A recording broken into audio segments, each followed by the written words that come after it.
రంగనాథం గారు తల పట్టుకుని కూలబడ్డారు. వరమ్మగారు తలుపు వేసి వస్తూ, "ఈ పిల్లాడికి చాలా కోపం ఉందే" అంది. రంగనాథం గారు తలెత్తి అరిచినట్లుగా అన్నారు, "అసలు దీనికి అంతటికీ కారణం నువ్వే. నువ్వు జాను బిజీ అంటే అరుణ్ ఏమీ అనుకునేవాడు కాదు. నువ్వు మొన్న ఆ వెధవ సంబంధం తీసుకువచ్చావు. వాళ్ళు మన పిల్లని చేసుకోబోతున్నట్లు ఊరంతా టామ్ టామ్ చేశారు. అది అరుణ్ చెవిన పడింది. అతను మండిపడుతున్నాడు. అసలు కారణం అది. నువ్వు ఊరికే ఉండవు కదా" అన్నారు.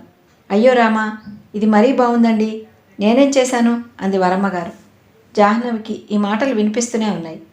జాహ్నవి బట్టలు మార్చుకుని వచ్చి మంచం మీద పడుకుంది. అరుణ్ అలా మాట్లాడటం జాహ్నవికి బాధ అనిపించింది. అతను తన కోసం తల్లి జ్వరం కూడా లక్ష్య పెట్టకుండా వచ్చాడు. అతను కోపం తెచ్చుకోవటంలో రవంత కూడా అతిశయోక్తి లేదు. అతను భోజనం చేయకుండా తన కోసం వేచి చూస్తున్నాడు. తనతో సినిమాకి వెళ్ళాలని, ఆనందంగా కలిసి గడపాలని అనుకోవటంలోనూ తప్పు లేదు. అరుణ్ది తప్పేం లేదు. తప్పంతా తనదే. ఒక్కోసారి ఈ కేసులు వీటితో బాగా అలసిపోతుంది. పిన్ని కోసం, బాబాయ్ కోసం, వాళ్ళతో కలిసి గడపడం కోసమే జాహ్నవికి టైం సరిపోవటం లేదు. అబ్బా, రోజుకి 24 గంటలైనా మరో 10 గంటల కాలం ఎక్కువ ఉంటే ఎంత బాగుంటుంది అనిపిస్తుంది. వచ్చిన 6 నెలల్లోనే ప్రాక్టీస్ బాగా పికప్ అయింది. 2-3 కేసులు మొదట సక్సెస్ఫుల్గా ట్రీట్ చేయడంతో, వాళ్ళ నోటి నుంచి వాళ్ళ నోటికి పాకటంతో జాహ్నవికి పేరు బాగా వచ్చింది. ప్రాక్టీస్ పెరుగుతున్నప్పుడు ఎంతో ఆనందంగా ఉంటుంది. ప్రతి పేషెంట్ని ఎంతో అపురూపంగా చూడాలనిపిస్తుంది. ఒక్క ప్రాక్టీసే కాదు, ఏ వ్యక్తి చేపట్టిన ప్రొఫెషన్ అయినా అంతే. మొదట దీన్ని విస్తృతపరచుకోవటానికి మనిషి ఎంతో ఆరాటపడతాడు. తరువాత దానితో జీవితాన్ని అడ్జస్ట్ చేసుకోలేక తికమక పడతాడు. విసుగు, అలసట వస్తాయి. ప్రతి ప్రొఫెషనల్కి ఇది ఎంతో సహజం. రాను రాను పరిచయస్తుల పరిధి పెరుగుతుంది. జీవితం ఇరుకైపోతుంది. మనం కావాలనుకున్న పనులు చేయలేం. మనతో జీవితాన్ని ముడివేసుకున్న మన వాళ్ళకి దగ్గరగా ఉండలేం. ఏ వృత్తి అయినా మనిషికి పేరు ప్రతిష్టలు, డబ్బు ఎంతగా ఇస్తుందో అంతకు రెట్టింపు ఆ వ్యక్తి నుంచి అతని స్వతంత్రం లాక్కుంటుంది. వృత్తి చేతిలో మనిషి బందీ అయిపోయే స్థితి వస్తుంది. వృత్తిని, జీవితాన్ని సమన్వయపరచుకోవాలి అంటే ఆ వృత్తిని చేపట్టిన వ్యక్తి చుట్టూ ఉండే వ్యక్తులకి అపారమైన సహనం, సానుభూతి కావాలి. జాహ్నవి మంచం మీద పడుకుంది. అరుణ్తో స్నేహితురాలుగా కలిసి గడపటానికి తనకి టైం చాలకపోతే రేపు పెళ్ళైతే, పెళ్ళి అంటే ఎంతకాలం వెచ్చించాలి? అది తనకి వీలవుతుందా? అరుణ్ అర్థం చేసుకుంటే బాగుండేది. అతను అలా కూర్చున్నందుకు నిజంగా తనకి చాలా బాధ వేసింది. ఇంకొక క్షణం ఉంటే తనే క్షమార్పణ చెప్పేదేమో. అతను చిరాకు పడకుండా ఉంటే తనే సినిమాకి వెళదాం అనేదేమో. తనకి తెలుసు, ఆ సినిమాలో కూడా అతను సణుగుతూనే ఉంటాడు. జాహ్నవి నిశితంగా పెళ్ళైన దంపతుల్ని అందరినీ పరిశీలిస్తూనే ఉంది. మగవాడు ఉద్యోగం కానీ వ్యాపారం కానీ చేస్తూ బిజీగా ఉంటే ఆడది సహనంతో సహకరిస్తుంది. కానీ మగవాడు అలా కాదు. తన దగ్గరికి వచ్చేసరికి ఏ పని చేయని మామూలు వ్యక్తిలా భార్య తనకి ప్రాధాన్యత ఇచ్చి తన అవసరాలు గడపాలని కోరుకుంటాడు. ఇది స్వతంత్ర ప్రతిపత్తి గల ఆడపిల్లకైతే కుదరదు. అతను సహనం చూపించాలని, సర్దుకోవాలని అనుకుంటుంది. ఇది దురాశేమో. తను పెళ్లి చేసుకుంటే తను చేపట్టిన వృత్తికి న్యాయం చేకూర్చగలదా? అలా చేకూర్చగలను అనే నమ్మకం అరుణ్ విషయంలో తనకి కలగటం లేదు. ఇద్దరికీ ఒకరి మీద ఒకరికి అభిమానం ఉంది. అందులో సందేహం లేదు. అరుణ్ తనని ఈ వృత్తితో సహా స్వీకరించాడు అనే సంగతి మర్చిపోకూడదు. జాహ్నవికి ఘర్షణలంటే భయం. దానివల్ల ప్రయోజనం లేకపోగా మనిషికి పిచ్చెక్కుతుంది. జాహ్నవి దగ్గరకు వచ్చే సగం రోగులు ఈ బాపతు వాళ్లే. వాళ్ళు జీవితంతో ఘర్షణకి తట్టుకోలేక మానసికంగా చెదిరిపోయిన వాళ్లే. ఎంత పటిష్టమైన వ్యక్తిత్వం కలవాళ్ళైనా సరే ఈ ఘర్షణ చేతిలో కీలుబొమ్మలే. తనకు అరుణ్కి పెళ్ళైతే అది ఘర్షణగా ఏమాత్రం ఉండకూడదు. మర్నాడు జాహ్నవి బంజారా హిల్స్లో 2వ నంబర్ రోడ్లో ఉన్న అశోక్ ఇల్లు వెతుక్కుంటూ వెళ్ళింది. ఇల్లు తేలిగ్గానే దొరికింది. పెద్ద ఇల్లే. గేటు పిల్లర్కి స్వప్నమాలిక అని రాతి ఫలకం మీద అక్షరాలు చెక్కి ఉన్నాయి. కుక్కలున్నట్టుగా బోర్డు లేదు. జాహ్నవి గేటు తీసుకుని వెళ్ళింది. ఇల్లు ఉన్నవాళ్ళ అందరి ఇల్లులాగానే ముందు ఖాళీ జాగా నిండా పూల చెట్లతో ఉంది. వరండాలోకి వెళ్ళి కాలింగ్ బెల్ నొక్కింది. 2 నిమిషాల తర్వాత ఎవరో వచ్చినట్టుగా గడియ తీసిన చప్పుడైంది. తలుపు తెరుచుకుంది. నల్లటి పని మనిషి ఎవరు కావాలి అని హిందీలో అడిగింది. జాహ్నవి అశోక్ పేరు చెప్పింది. అక్కడి నుంచి వెళ్ళండి, పైనున్నాడు అని చెప్పింది. జాహ్నవి వరండాలో ఉన్న మెట్లు ఎక్కి పైకి వచ్చింది. అక్కడ పైన భాగంలో మళ్ళీ వరండా ఉంది. అక్కడ ఒకే ఒక్క తలుపు ఉంది. జాహ్నవి తలుపు తట్టింది. కొద్దిసేపటికి తలుపులు తెరుచుకున్నాయి. ఎదురుగా అశోక్ నిలబడి ఉన్నాడు. కాషాయ రంగు మీద పసుపు రంగు చక్రాలున్న లుంగీ కట్టుకున్నాడు. కాషాయ రంగు షర్ట్ వేసుకున్నాడు. అతను జాహ్నవిని చూడగానే వెంటనే ఆశ్చర్యంగా ముఖం పెట్టాడు. నేను మీతో కొంచెం మాట్లాడాలి అంది జాహ్నవి. కమిన్. అతను లోపలికి దారి తీశాడు. లోపల గోడని స్క్రీన్గా చేసి సినిమా వేసుకుని చూసుకుంటున్నాడు అతను. నా ఫ్రెండ్ ఒకతనిది పెళ్ళైనప్పుడు తీశాం. స్నేహితులమందరం అందులో ఉన్నాం. నాకు తోచినప్పుడల్లా ఈ ఫిల్మ్ వేసి చూసుకుంటాను అన్నాడు అతను. తెర మీద ఎవరెవరో మగపిల్లలు నవ్వుతున్నారు. మాటలు నవ్వులు కలిసిపోయాయి. వారిలో రాజా ఉన్నాడు. నోవా కోలా బాటిల్ ఎత్తి తాగుతున్నాడు. ఇంతలో అశోక్ ప్రొజెక్టర్ ఆఫ్ చేశాడు. గోడ మీద నోవా కోలా ఎత్తి తాగుతున్న రాజా హఠాత్తుగా అదృశ్యమైపోయాడు. సినిమా వేయండి, ఆఫ్ చేయకండి అంది ఆమె. అతను ఆశ్చర్యంగా చూస్తుంటే, నేను రాజా గురించి తెలుసుకోవటానికి మీ దగ్గరకు వచ్చాను అంది. అతనేం మాట్లాడలేదు. సినిమా మొదటి నుంచి వేయసాగాడు. ఎవరితో బాగా ఉన్నవాళ్ల పెళ్ళి. కార్లు, బ్యాండ్ మేళం, ఆహూతులు, పెళ్లివారు, సరదా. చాలా హడావిడిగా ఉంది. పెళ్ళికొడుకు ఫ్రెండ్స్ చాలామంది ఉన్నారు. వారిలో రాజా, అశోక్ కూడా ఉన్నారు. ఇద్దరూ దాదాపు చేతులు పట్టుకునే ఉన్నారు. అశోక్ రాజాకి డ్రింక్ తెచ్చి ఇచ్చాడు. థ్యాంక్ యూ అన్నాడు కళ్ళతోనే. అశోక్ రాజా బుగ్గగిల్లాడు. ఇద్దరూ ఆనుకుని కూర్చున్నారు. ఆ ఫ్రెండ్స్ అందరిలోనూ ఆ ఇద్దరే చాలా సన్నిహితంగా ఒకరిని ఒకరు విడవలేనట్టుగా ఉన్నారు. కొంతమంది కుర్రాళ్ళు డిస్కో రికార్డ్ పెట్టి అనువుగా డ్యాన్స్ చేస్తున్నారు. అశోక్ని రమ్మని పిలిచారు. అశోక్ వచ్చాడు. అతను డిస్కో డ్యాన్స్ బాగా చేశాడు. డ్యాన్స్ మధ్యలో హఠాత్తుగా వెళ్ళి రాజాని చేయి పట్టి తీసుకువచ్చాడు. రాజా కూడా డ్యాన్స్ చేస్తున్నాడు. రాజా అశోక్ భుజం మీద తల ఆనిస్తున్నాడు. ఆ చూపులు పరవశంగా ఉన్నాయి. ఎవరూ వారిని అంతగా గమనించటం లేదు. భోజనాల దగ్గర కూడా అంతే. సాయంత్రం రిసెప్షన్లోనూ అంతే. రిసెప్షన్కి శివశంకరం గారు వచ్చారు. ఆయన వచ్చినప్పుడు మాత్రం రాజా ఆయన వెంటే ఉన్నాడు. అశోక్ దూరంగానే ఉండిపోయాడు. జాహ్నవి చాలా శ్రద్ధగా సినిమా చూసింది. అశోక్ ప్రొజెక్టర్ని ఆఫ్ చేసి లైట్ వేస్తూ, ఇప్పుడు చెప్పండి అన్నాడు. అలా బయట కూర్చుందామా అంది. షూర్. అతను 2 కుర్చీలు తెచ్చి ఆరుబయట వేశాడు. రాజాకి మీకు ఎలాంటి స్నేహం అడిగింది. అతను చేతిగోళ్ళు చూసుకుంటూ చెప్పాడు. ప్రాణ స్నేహం. నేను శరీరం అనుకోండి, అతను నా ప్రాణం. మీ ఇద్దరి స్నేహం శివశంకరం గారికి ఇష్టం లేదా? ఆయనకి రాజా ఎవరితో స్నేహం చేసినా ఇష్టం ఉండదు. ఆయన అభ్యంతరం చెప్పేవారా? ఆయనకి మేమిద్దరం స్నేహితులమని తెలుసు, కానీ ప్రాణ స్నేహితులమని తెలియదు.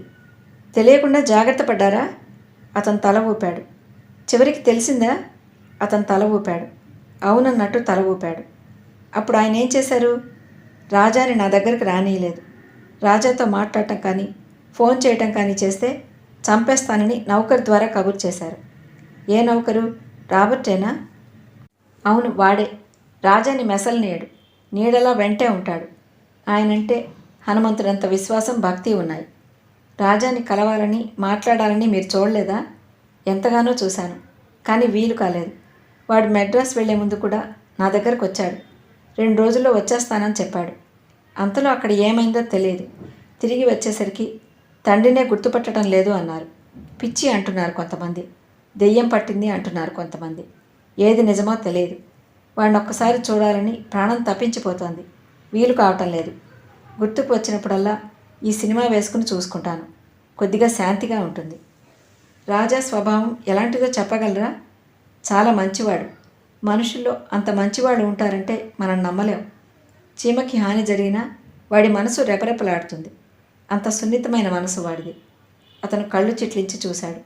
మేడం, ఇంతకీ మీరెవరు? అసలు ఈ ప్రశ్నలన్నీ ఎందుకు అడుగుతున్నారు? జాహ్నవి తన కార్డు తీసి చూపించింది. అది చూడగానే అతని కళ్ళు ఓ ఐసీ అన్నాడు. రాజాని నేను ట్రీట్ చేస్తున్నాను. మానసికంగా, శారీరకంగా రిపోర్ట్స్ అన్నీ నార్మల్గానే ఉన్నాయి. అతనిలో హఠాత్తుగా ఈ పిచ్చి అనే వ్యాధి ఎందుకు వచ్చిందో తెలియటం లేదు అంది. అవును, నాకు కూడా అదే అర్థం కావటం లేదు అన్నాడు అతను. రాజా మిమ్మల్ని కలిస్తే ఎలా ప్రవర్తిస్తాడో? లాభం లేదు. నిన్న చూశానుగా, వాడు ఈ లోకంలో లేడు. లేకపోతే నన్ను గుర్తుపట్టకపోవటమా? అతను భుజం మీద తడుముకుంటూ, అబ్బా, ఆ దెబ్బ ఇంకా గుర్తుంది. రాజా అలా మోటుగా ఎప్పుడూ చేయడు. వాడి చెయ్యి పూల చెండులా నాజూగ్గా ఉంటుంది. ఇప్పుడు కరాటే ఫైటర్లా తోశాడు. నాకు ఇంకా చాలా ఆశ్చర్యంగానే ఉంది. జాహ్నవి అతన్ని ప్రశ్నలు అడుగుతూనే మాటలు చెప్పిస్తూనే అతన్ని నిశితంగా పరిశీలిస్తోంది. అతను ఆడపిల్ల ఎదురుగా ఉన్నాను అనే మొహమాటమేమీ లేకుండా చాలా మర్యాదగా మాట్లాడుతున్నాడు. అతని చూపులు కూడా చంచలంగా లేవు. అడిగిన దానికి చక్కగా జవాబు చెప్పాడు అతను. జాహ్నవి వస్తానంటూ లేచింది. అతను సాగనంపడానికి వచ్చాడు. రాజా త్వరగా కోలుకుంటాడా మేడం అన్నాడు. అసలు వ్యాధి ముందేమిటో తెలియాలి కదా అంది మెట్లు దిగుతూ. నా వల్ల ఏదైనా కావాలంటే తప్పకుండా చేస్తాను అన్నాడు అతను. Thank you. నేను అవసరమైతే మీకు ఫోన్ చేస్తాను. ఓకే. నేను ఎక్కువగా ఇంట్లోనే ఉంటాను, ఎక్కడికి వెళ్ళను. నా ఫ్రెండ్స్ నా కోసం ఇక్కడికే వస్తుంటారు. ఈ ఇంట్లో ఇంకెవరెవరు ఉంటారు? ఈ క్రింది పోర్షన్లో మా అన్నయ్య ఉంటాడు. పెళ్ళయిందా? అయింది. విడిపోయారు కూడా. ఆయన డివోర్సీ. అదీ కాకుండా టూర్స్ మీద ఎక్కువగా బాంబే, కలకత్తా వెళ్తుంటాడు. ఊళ్ళో ఉండడు. అందుకని ఎక్కువగా ఈ ఇల్లు నాకు నా ఫ్రెండ్స్కే పరిమితం. జాహ్నవి కారు దగ్గరకు వస్తుంటే అక్కడికి ఆటో వచ్చి ఆగింది. అందులో నుంచి ఒక అబ్బాయి దిగాడు. అతను బొద్దుగా తెల్లగా ఉన్నాడు. 18 సంవత్సరాలు ఉంటాయేమో. అతను అశోక్తో ఉన్న జాహ్నవిని వింతగా చూశాడు. అశోక్ అతని ఆశ్చర్యం అర్థమైనట్టుగా, బాబీ, ఈమె రాజాని ట్రీట్ చేస్తున్న డాక్టర్ అని చెప్పాడు. ఐసీ అన్నాడు కుర్రాడు. జాహ్నవి వచ్చేసింది. జాహ్నవి అశోక్ ఆ బాబీ నడుం చుట్టూ చెయ్యి వేసి తనతో తీసుకువెళ్ళటం గమనించింది. జాహ్నవి కనుబొమ్మలు ముడిపడ్డాయి. ఆ రోజు ఉదయం జాహ్నవి హాస్పిటల్కి వెళ్ళడానికి తయారవుతుంటే పాంచజన్యం భార్య వచ్చారు. ఇద్దరిలో ఒకరి పట్ల ఒకరు గౌరవం చూపటంలో మార్పు వచ్చింది. పాంచజన్యం భార్య ఇది వరకులా చెరచెల్లాడటం లేదు. పాంచజన్యం జాహ్నవికి శుభలేఖ ఇస్తూ, మా అమ్మాయి పెళ్లి సెటిల్ అయింది, పెళ్లికి మీరు తప్పకుండా రావాలి అన్నాడు. మీ మూలంగానే మా అమ్మాయిలో మార్పు వచ్చింది. నేను మీకు జన్మంతా రుణపడి ఉంటాను అంది ఆయన భార్య. అంత మాట అనకండి. నా వృత్తి ధర్మం నేను చేశాను అంది జాహ్నవి. పాంచజన్యం జేబులో నుంచి 100 రూపాయల కాగితాలు 10 తీసి బొత్తిగా జాహ్నవి ముందు పెడుతూ, ఇదిగో మీ ఫీజు, ఏకంగా పెళ్లి శుభలేఖ ఇస్తూ ఇవ్వాలని అనుకున్నాం అన్నాడు. జాహ్నవి క్షణంసేపు ఆ డబ్బు వైపు చూసింది. తర్వాత ఆ డబ్బుని అతని వైపు నెడుతూ, మీరు నాకు ఫీజు ఇవ్వనవసరం లేదు, ఒక చిన్న సహాయం చేసి పెట్టండి అంది. చెప్పండి, ఏమిటది? ఫీజు తీసుకోండి, సాయం కూడా చేస్తాను. నిజానికి మేము మీకు ఎంత సాయం చేసినా మీ రుణం తీరదేమో అన్నాడు ఆయన. మీరంత మరీ అనద్దు. నేను చేసిందల్లా మిమ్మల్ని మీరు తెలుసుకునేటట్లు చేయటమే. అది సామాన్యమైన విషయం కాదుగా అందావిడ. ఇంతకీ ఏమిటో అది చెప్పండి. మీరేది కావాలన్నా నేను సంతోషంగా సాయం చేస్తాను అన్నాడు పీజే. జాహ్నవి డ్రాయర్లోంచి అశోక్ కార్డ్ తీసి ఇచ్చింది. ఇతని గురించి నాకు వివరాలు కావాలి అంటూ రాజా స్నేహితుడిగా చెప్పింది. అంతా విన్న పాంచజన్యం, ఎవరు? శివశంకరం గారా అన్నాడు. ఆయన మీకు తెలుసా? ఆయనతో వ్యక్తిగతంగా పరిచయం లేదు. చాలా మంచివాడు, దాన ధర్మాలు బాగా చేస్తాడని అంటారు. మా ఇంటి పక్కన కళ్యాణి అనే ఒక ఆవిడ ఉంది. ఆవిడ వాళ్ళ ఇంటికి వెళుతూ వస్తూ ఉండేది. దగ్గర బంధువులని చెప్పేది. ఆ కళ్యాణికి ఈవిడికి పరిచయం బాగా ఉంది అన్నాడు ఆయన. ఆవిడ ఇప్పుడు ఎక్కడుంది అని అడిగింది జాహ్నవి. లేదు, చచ్చిపోయింది ఈ మధ్యనే. దాదాపు 4 నెలలు అయిందేమో. Sleeping tablets మింగేసింది. జాహ్నవికి ఆవిడ చచ్చిపోయిందనగానే కుతూహలం తగ్గిపోయింది. ఆవిడికి నా అనే వాళ్ళెవరూ లేనట్టున్నారు. నేనే ఆ శవం దహనం చేసే ఏర్పాట్లు చేశాను. మరి శివశంకరం గారు రాలేదా అంది జాహ్నవి. వాళ్ళకి ఇలాంటి వాళ్ళు ఎంతమందో. ఈవిడ వాళ్ళు మాకు బాగా తెలుసు అని గొప్పలు కొట్టేదే కానీ తీరా ఆవిడలా పోయిందని ఫోన్ చేస్తే ఆయన మాకు తెలియదు అన్నాడు. డబ్బున్న వాళ్ళని లేని వాళ్ళు మా వాళ్ళు అని ఘనంగా చెప్పుకోవటం, వాళ్ళు లేదని తిరస్కరించటం లోక రివాజేగా. ఆయన కొడుక్కి ఈ సుస్థి అన్నమాట. అశోక్ గురించి నేను త్వరలోనే మీకు పూర్తి రిపోర్ట్ పంపిస్తాను అన్నాడు ఆయన. జాహ్నవి డబ్బు తీసుకోలేదు. నేను మిమ్మల్ని అరుణ్కి బాగా తెలిసిన వారిగా చనువుతో ఈ సహాయం అడిగాను. ఆ చనువుతోనే మీ దగ్గర ఫీజు తీసుకోవటం లేదు అంటూ తిరస్కరించింది. నేను అరుణ్ బంధువుగా మీకు తప్పకుండా సాయం చేస్తాను, కానీ మీరు ఫీజు తీసుకోండి అన్నాడు పీజే. అదేమిటి డాక్టర్ గారు, మనకి దగ్గర వాళ్ళమంటే మీరు కాదన్నట్టుగా ఫీజు తీసుకోమంటారేమిటి? పెళ్ళికి వస్తే ఏ చీరైనా పెడదాంలేండి అంటూ ఆయన భార్య ఆ డబ్బు తీసి బ్యాగ్లో పెట్టుకుంది. ఆవిడ వైద్యం చేసింది, ఈయనని సాయం అడిగింది. సరిపోయింది. 1000 రూపాయలు ఊరికే ఎందుకు ఇవ్వాలి అనుకుంది. అయితే వస్తాం. పాంచజన్యం లేచాడు. ఇద్దరూ తల ఊపారు. ఇంతలో ఫోన్ మోగింది. జాహ్నవి తీసింది. శివశంకరం గారు చేశారు. అమ్మా, రాత్రి నువ్వు రాజాని కట్టేయలేదు, తలుపు వేసి ఉంది కదా అని మేం కూడా భరోసాగా వదిలేశాం. రాత్రి ఏం చేశాడో తెలుసా? ఏం చేశాడు అంకుల్? ఆదుర్దాగా అడిగింది. వెంటిలేటర్ అద్దం పగలగొట్టి ఇనపచువ్వ వంచి డ్రైనేజ్ పైపు మీద నుంచి దిగి పారిపోయాడు. కుక్కలు మొరిగాయి. మేం లేచి చూస్తే రాజా పరిగెడుతున్నాడు. రాత్రి పెద్ద వాన పడింది కదా, ఆ వానలో రాబర్ట్ నేను వెంటే వెళ్ళాం. కానీ దొరకలేదు. పారిపోయాడు. అప్పుడు వెంటనే పోలీస్ రిపోర్ట్ ఇచ్చాను. ఇదిగో ఇప్పుడే పట్టుకుని తీసుకువచ్చారు. రైల్వే స్టేషన్ దగ్గర దొరికాడట. రాజా ఎలా ఉన్నాడు అంకుల్? చాలా తిరగబడుతున్నాడమ్మా. డాక్టర్ గారికి చెప్పాను. ఆయన వచ్చి ఇంజెక్షన్ ఇస్తే. వద్దు అంకుల్, వద్దు. ఇంజెక్షన్ ఇవ్వనీయొద్దు. నేను ఇప్పుడే వస్తున్నాను. జాహ్నవి సమాధానం కోసం చూడకుండా ఫోన్ పెట్టేసింది. జాహ్నవి వెళ్ళేసరికి శివశంకరం గారు క్రింద హాల్లో అటు ఇటు పచారులు చేస్తున్నారు. జాహ్నవిని చూడగానే, వచ్చావమ్మా? మొదట నేను కృష్ణమోహన్ని పిలుద్దామని అనుకున్నాను. కానీ నువ్వు ఇంకే డాక్టర్ జోక్యము వద్దని చెప్పావు. వాడి విషయం నీకు అప్పచెప్పాను కదా అని నేను నిభాయించుకున్నాను. Thank you uncle, thank you very much అంటూ రాజాని చూడటానికి పైకి వెళ్ళింది. గదిలో రాజా మళ్ళీ మంచానికి కట్టేసి ఉన్నాడు. అతను ప్రాణానికి తెగించిన వాడిలా పెనుగులాడుతున్నాడు. జాహ్నవి అతని మంచం దగ్గరికి వచ్చి నిలబడింది. జాహ్నవిని చూడగానే అతని పెనుగులాట క్రమంగా మెల్లగా మానేశాడు. ఆమె వైపు ఆశగా దీనంగా చూస్తున్నాడు. ఆ చూపుల్లో నువ్వు వచ్చావుగా, ఇక నాకు స్వేచ్ఛ లభిస్తుంది అనే విశ్వాసం ఉంది. ఆమె మెల్లగా అతని కట్లు విప్పేసింది. విప్పేస్తూ, నేను నీకు మొన్న కారులో వెళ్ళినప్పుడు చెప్పాను కదా, నువ్వు ఈ నేల మీద ఏ మూలకి వెళ్ళి దాక్కున్నా అంకుల్ నిన్ను పట్టుకోగలడు. ఆయన నుంచి పారిపోవటం వల్ల సమస్య పరిష్కారం కాదు. నీ వ్యాధి నయం చేసుకోవటం ఒక్కటే దీనికి మార్గం. అతను ఆ మాటలు ఆకలింపు చేసుకుంటున్నట్టుగా ఉండిపోయాడు. చేతులు విదిలించుకున్నాడు. ఆమె సీరియస్గా చెప్పింది, చూడు, ఇది నీకు నేను ఇచ్చిన ఆఖరి అవకాశం. ఇంకోసారి నువ్వు ఇలా తప్పించుకు పారిపోయావంటే ఇక నీ సంగతి పట్టించుకోను. నా దోవన నేను పోతాను. నీకు సాయం చేయాలని, నీకు ఇలా సగం విషయాలు గుర్తుండి సగం లేకుండా ఎందుకు పోయాయో దానికి కారణం ఏమిటో తెలుసుకోవాలని, తద్వారా నీకు స్వేచ్ఛ కలగచేయాలని నా తపన. దీనికి నీ సహకారం లేనిది మాత్రం జరగదు. అతను ఆలోచిస్తున్నట్టు కూర్చుండిపోయాడు. జాహ్నవి పైకి గంభీరంగా అంటున్నా లోపల అనుకుంటోంది, నేను చెప్పింది ఇతనికి అర్థమైందా? అతని మనసు ఆ మాటలు గ్రహించేటంత తెలివిగా ఉందా? ఏమో చూద్దాం. అతని ప్రతి చర్య మామూలు మనిషిలా ఉంది. అతను ఒక తండ్రిని గుర్తుపట్టకపోవటం, ఈ ఇల్లు నాది కాదు అనటం మినహా అన్నీ మామూలు లక్షణాలే. ఇది నాటకం కాదు కదా. అశోక్తో స్నేహం తండ్రి ఇష్టపడలేదని ఈ రకంగా చేయటం లేదు కదా. కానీ అశోక్ని చూసి రాజా ఆనందంగా ఏం భావించలేదే. పైనుంచి కంపరంగా తోసిపారేశాడు. అది తను అక్కడ ఉంది కదా అని నాటకమా? ఏమో, అంతా అయోమయంగా ఉంది. రాజా ప్రవర్తనలో ఒకదానికి మరొకదానికి సామ్యమే కుదరటం లేదు. మొత్తానికి ఇందులో ఎక్కడో ఏదో కీలకం ఉంది. ఆ కీలకం తెలియాలి అంటే రాజాని పూర్తి స్వేచ్ఛగా తిరగనీయాలి. అదొక్కటే మార్గం. జాహ్నవిని చూస్తూ రాజా అన్నాడు, ఐఎమ్ సారీ, ఇంకెప్పుడు ఇలా చేయను. నువ్వు సారీ చెప్పడం ఏమిటో తెలుసా? నువ్వు మళ్ళీ ఇలాంటి సంఘటన ఎదురవకుండా చూడటం. ఇక నా మాట కూడా వినరు. నిన్ను ఆ కృష్ణమోహన్కి అప్పచెప్పేస్తారు. ఆయన సంగతి తెలుసుగా. నువ్వు కాస్త అరిచావంటే నిద్ర ఇంజెక్షన్ ఇచ్చి చేతులు దులుపుకుంటాడు.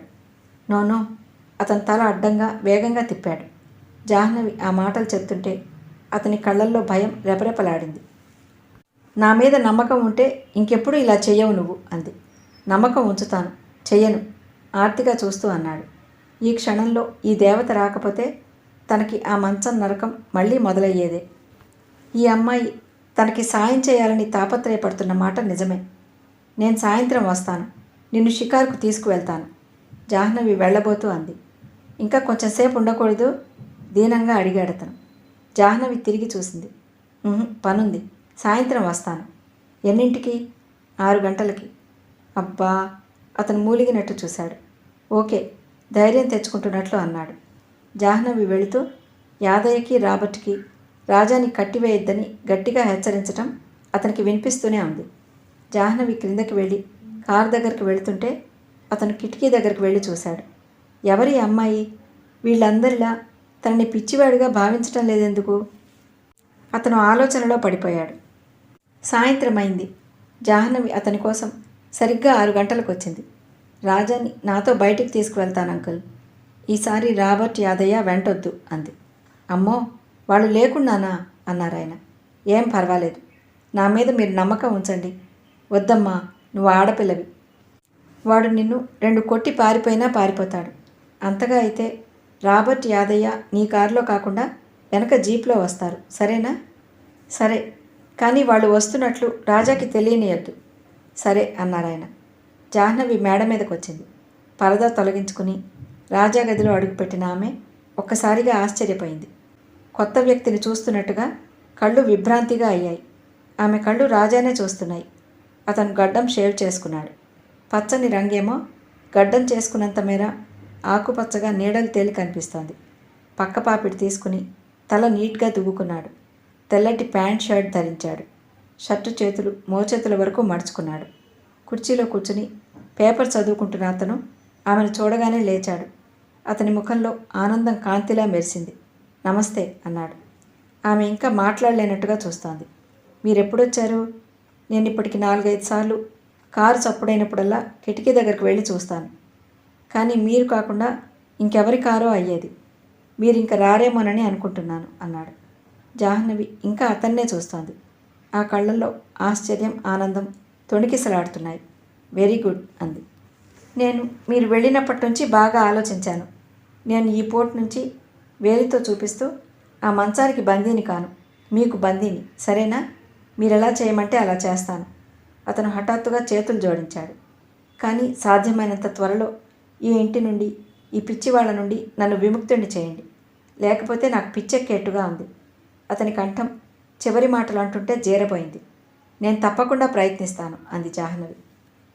ఎందుకో నాకు తెలియదు, ఈ ఇంట్లో వాళ్ళకి మీ మాట అంటే గురుంది. ఆ ముసలాయన మీరు చెప్పినట్టు వింటాడు. నౌకర్లు మీరంటే భయపడతారు. మీరు పిచ్చివారు కాదు. ఎందుకలా అనుకుంటున్నావు? సింపుల్, నన్ను పిచ్చివాళ్ళ చూడటం లేదు కాబట్టి. జాహ్నవి నవ్వింది. వెళ్దామా అంది. నేను రెడీ అన్నాడు అతను, తనని తాను చేతితో చూపించుకుంటూ. ఇద్దరూ క్రిందికి దిగి వచ్చారు. మెట్ల మీద నుంచి దిగి వస్తున్న ఆ ఇద్దరిని క్రింద హాల్లో అటు ఇటు పచాలు చేస్తున్న శివశంకరం గారు పరీక్షగా చూశారు. రాజా ఎప్పట్లాగానే ఆయన వైపు చూడలేదు. ఎటో చూస్తూ నిలబడ్డాడు. అలా బజార్ వెళ్ళొస్తాం అంకుల్ అంది. వెళ్ళి రండమ్మా, జాగ్రత్త అన్నారాయన. పర్వాలేదు అంకుల్, ధైర్యంగా ఉండండి. మీ అబ్బాయిని మీకు జాగ్రత్తగా తీసుకొచ్చి అప్పగిస్తాను, సరేనా? నవ్వుతూ అంది జాహ్నవి. ఆ మాట వినగానే రాజా దవడ ఎముక కదలాడింది. ఇద్దరూ వెళ్ళిపోయారు. ఈసారి జాహ్నవి కారులోనే వెళ్ళారు. జాహ్నవి తనే డ్రైవ్ చేస్తుంది. రాజా వెనక్కి అనుకుని మౌనంగా వీధులు చూస్తున్నాడు. జాహ్నవి వ్యూ మిర్రర్ సరిచేసి చూసింది. దూరంగా జీప్ వస్తోంది. అందులో రాబర్ట్ ఉన్నాడు. జాహ్నవికి ధైర్యం వచ్చింది. రాబర్ట్ జాగ్రత్తగానే అనుసరించి వస్తున్నాడు. జాహ్నవి డ్రైవ్ చేస్తూ అడిగింది, ఇప్పుడు నిన్ను వదిలేస్తే ఏం చేస్తావు? సరాసరి రైల్వే స్టేషన్కి వెళ్ళి రైలు ఎక్కేస్తాను. ఎక్కడికి? మద్రాస్. అక్కడ ఎవరున్నారు? నాకు ఆశ్రయం ఇచ్చిన పన్నాలాలు. ఆశ్రయమా? ఏమైనా కష్టం వచ్చిందా? అతను పెదవి బిగించి కూర్చున్నాడు. సమాధానం చెప్పలేదు. జాహ్నవి డ్రైవ్ చేస్తూ అంది, నీ సంగతి తమాషాగా ఉంది. కొన్ని చెబుతావు, కొన్ని చెప్పలేవు. ఆ విషయాలు గుర్తులేనట్టేగా? కాదు కాదు, అతను గట్టిగా అన్నాడు. లేకపోతే చెప్పు మరి. నువ్వు శివశంకరం గారి అబ్బాయివి కాదంటున్నావు. మరి ఎవరివి? నేను రవిని. ఎవరా రవి? ఆ రవికి తల్లి తండ్రి లేరా? ఊరు పేరు లేదా? స్నేహితులు బంధువులు లేరా? అంతా నీకెందుకు గుర్తు రావటం లేదు? నిలదీసింది. అతను మాట్లాడలేదు. చెప్పు, మాట్లాడవే. ఓ గాడ్! అతని ముఖం వెనక్కి ఆనించి కళ్ళు మూసుకుని పిడికిలి ఆనించుకున్నాడు. అతని ముక్కుపుటాలు అదురుతున్నాయి. మై గాడ్, మై గాడ్ అన్నాడు. జాహ్నవి స్నేహపూరిత స్వరంతో శాంతంగా అంది, గుర్తు తెచ్చుకోవడానికి ట్రై చేయి. ఈ ఊరు నీకు బాగా తెలుసు. ఎలా తెలుసు? పన్నాలాలతో వచ్చాను. పన్నాలాల్, ఓకే. మెడ్రాస్ నేను వెళ్తాను. వాళ్ళు నిన్ను అంగీకరిస్తే నువ్వు శివశంకరం గారి అబ్బాయివి కాదంటాను, సరేనా? వాళ్ళంత తేలిగ్గా ఒప్పుకుంటారా? ఒప్పుకునేలా చేస్తాను. అతను ధైర్యం వచ్చినట్లుగా సరిగ్గా కూర్చున్నాడు. ఇద్దరూ కొద్దిసేపు మౌనంగా ఉండిపోయారు. జాహ్నవి డ్రైవ్ చేస్తోంది. అతను వీధుల్లో ఉన్న జనాన్ని చూస్తున్నాడు. హఠాత్తుగా తల తిప్పి జాహ్నవిని చూస్తూ అడిగాడు, నా మీద నీకెందుకంత దయ? అంకుల్కి సాయం చేయాలని. ఐసీ. అతను సర్దుకు కూర్చున్నాడు. కానీ ఒకటి గుర్తుంచుకోండి, నేను రవినని మీరే ఒప్పుకుంటారు. చూద్దాం. బయట చీకటి పడింది. లైట్లు వెలిగాయి. కొద్దిసేపు నేను డ్రైవ్ చేయనా అడిగాడు. చేస్తావా? మనసు స్థిమితంగా ఉందా? అతను తల ఊపాడు. జాహ్నవి స్టీరింగ్ వదిలేసి దిగింది. అతను డ్రైవింగ్ సీట్లోకి జరిగాడు. జాహ్నవి అటువైపు నుంచి వచ్చి రాజా కూర్చున్న చోట కూర్చుంది. అతను డ్రైవ్ చేయసాగాడు. జాహ్నవి క్రీగంటను గమనిస్తోంది. స్టీరింగ్ పట్టుకోవటంలో, గేర్స్ మార్చటంలో, యాక్సిలేటర్ నొక్కటంలో, బ్రేక్ వేయటంలో అతనికి ఎలాంటి తడబాటు లేదు. గుడ్, డ్రైవింగ్ మర్చిపోలేదు నువ్వు అంది. మర్చిపోవడానికి నాకేమైనా మతి చెల్లించిందా అన్నాడు అతను. అది కాకూడదనే నా ప్రార్థన అంది జాహ్నవి. రాజా ఉన్నట్టుండి యాక్సిలేటర్ బలంగా నొక్కాడు. కారు స్పీడ్ అందుకుంది. జనసమ్మర్దంగా ఉన్న వీధుల గుండా రయ్యిన బాణంలో దూసుకుపోసాగింది. జాహ్నవి కించిత్ కూడా చలించలేదు, భయపడలేదు. అతన్ని వారించాలని చూడలేదు. కారులో కూర్చుని వీధిలో పోయేవారని రక్షించండి అని అరవలేదు. ఆత్మస్థైర్యం చెక్కు చెదరని దానిలా కూర్చుంది. కారు హిమాయత్ సాగర్ దగ్గరికి వచ్చి చీకటిగా ఉన్న చోట ఆగింది. రాజా వేగంగా ఊపిరి పీల్చుకున్నాడు. జాహ్నవి గాలికి ఎగిరిన జుట్టుని చెవుల పక్కలకి తోసుకుంటూ కూర్చుంది. రాజా కారు తాళాలు తీసి జాహ్నవి మీదకి గిరాటు కొట్టాడు. గుడ్ బై అన్నాడు కారులోంచి దిగుతూ. త్వరలోనే కలుసుకుంటాంగా అంది. అతను చెరున వెనక్కి తిరిగాడు. నేను మళ్ళా వాళ్ళ కళ్ళకి కనిపిస్తాననా? అంకుల్ తలుచుకుంటే ముల్లోకాల్లో ఎక్కడున్నా పట్టుకోగలరు. ఓకే వెళ్ళు, నేను ఆపను. తాళం చెవులు తీసుకుని డ్రైవింగ్ సీట్లోకి రాబోతున్న జాహ్నవి జబ్బ గట్టిగా పట్టుకుని అన్నాడు. నేను రవిని, రాజాని కాదు. నేను పిచ్చివాణ్ణి కాదు. నన్ను వాళ్ళు పట్టుకున్నారు. నేను పారిపోవటానికి ప్రాణానికి తెగించి పోరాడుతున్నాను తెలుసా? నువ్వు చెప్పింది నిజమైతే ఇది మార్గం కాదని 1,00,000 సార్లు చెప్పాను. నువ్వు రాజావి కాకపోతే కావని రుజువు చెయ్యి. అది నీకు స్వతంత్రం ఇస్తుంది. ఈ పారిపోవటం వల్ల పోలీసులు వెంటపడటం, నిన్ను వెనక్కి లాక్కురావటం తప్ప ఇంకేమీ జరగదు. ఓకే, నీ ఇష్టం, వెళ్ళు అంది. రాజా పళ్ళు బిగించాడు. అతను ఒక్క క్షణం ఆలోచనగా నిలబడిపోయాడు. తర్వాత మెల్లగా అతని వేళ్ళు జాహ్నవి భుజం మీద నుంచి పట్టు సడలి వదిలివేశాయి. అతను జాహ్నవిని జరుగు అన్నాడు. జాహ్నవి జరిగింది. అతను డ్రైవింగ్ సీట్లో కూర్చున్నాడు. స్టీరింగ్ మీద చేతులు వేసి, నాతో ఇంత ధైర్యంగా ఎలా వచ్చావు? నేను నిన్ను చంపేస్తే అన్నాడు. నువ్వు చంపవు, నాకు తెలుసు అంది. ఏమిటా ధైర్యం? నువ్వు నాకు ఏ హాని చెయ్యవు. ఎందుకుటా? ఎందుకంటే నువ్వు నిజంగా పిచ్చివాడివి కాదు కాబట్టి. జాహ్నవి నోటి నుంచి ఆ మాటలు వెలువడ్డాయో లేదో రాజా హఠాత్తుగా పక్కకు తిరిగి జాహ్నవిని 2 భుజాలు పట్టి బలంగా తన వైపు తిప్పుకున్నాడు. అతను హఠాత్తుగా అలా బలంగా లాగటంతో జాహ్నవి ముఖం అతని ముక్కుని తాకేటంత దగ్గరగా వచ్చింది. చెప్పు, ఇంకోసారి చెప్పు ఆవేశంగా అన్నాడు. నువ్వు పిచ్చివాడివి కాదు, ముమ్మాటికి కాదు. ఆ మాటలు అతనికి ప్రాణం పోసినట్టే ఉన్నాయి. ఆ క్షణంలో జాహ్నవి అతనికి చాలా అపురూపంగా కనిపించింది. ఒక క్షణం అతను జాహ్నవిని మరింత దగ్గరగా లాక్కునేవాడు. అలాగే అనిపించింది జాహ్నవికి. ఇంతలో వెనక నుంచి దగ్గరవుతున్న కారు హెడ్లైట్లు వ్యూ మిర్రర్లో పడ్డాయి. ఇద్దరి కళ్ళు అటు తిరిగాయి. ఆ వెలుతురులో ఇద్దరి ముఖాలు దగ్గరగా కనిపిస్తున్నాయి. రాజా మెల్లగా, అతి మెల్లగా జాహ్నవిని వదిలేశాడు. అతను జాహ్నవి చేతిలో ఉన్న తాళం చెవులు లాక్కున్నట్టుగా తీసుకుని కారు స్టార్ట్ చేశాడు. కారు రివర్స్లో వేగంగా వెనక్కి వచ్చి పిట్టలా పక్కకు తిరిగింది. మళ్ళీ వచ్చిన వైపునే తిరుగు ప్రయాణమైంది. జాహ్నవి వ్యూ మిర్రర్లో చూసింది. దూరం నుంచి చుక్కలా వస్తోంది లైటు. రాబర్ట్ అనుసరించే వస్తున్నాడు. జాహ్నవికి ధైర్యంగా అనిపించింది. ఈసారి అతను నిదానంగా డ్రైవ్ చేస్తున్నాడు. జాహ్నవి తల వెనక్కి ఆనించి చూస్తోంది. మధ్యాహ్నం ఎందుకంత త్వరగా వెళ్ళిపోయావు అడిగాడు. పనుంది. ఏం పని? క్షణమాగి అంది. నేను సోషల్ వర్కర్ని. మదర్ తెరిసా మిషన్తో కలిసి పనిచేస్తాను. ఐసీ అన్నాడు అతను. జాహ్నవి మాట్లాడలేదు. మీ పిన్ని బాబాయ్ ఎక్కడున్నారు? ఈ ఊళ్ళోనే. నేనొచ్చి చూస్తాను అన్నాడు. జాహ్నవి కంగారు అణుచుకుంటూ, వాళ్ళు ఊళ్ళో లేరు, రేపు తీసుకువెళ్తాను. టైం చూసుకుని ఇంకా ఇంటికి వెళ్దాం అంది. అబ్బా, ఆ నరకానికా? అందులో నుంచి నాకు విముక్తి ఎప్పుడు? నువ్వు రాజావి కావు అని రుజువు చేసుకోగలిగినప్పుడు. అబ్బా, అతను కారు ఆఫ్ చేసి స్టీరింగ్ మీద తల వంచాడు. లే, నేను డ్రైవ్ చేస్తాను అంది. అతను చిత్రంగా దిగి అట్నుంచి వచ్చాడు. Jahnavi car drive చేయసాగింది.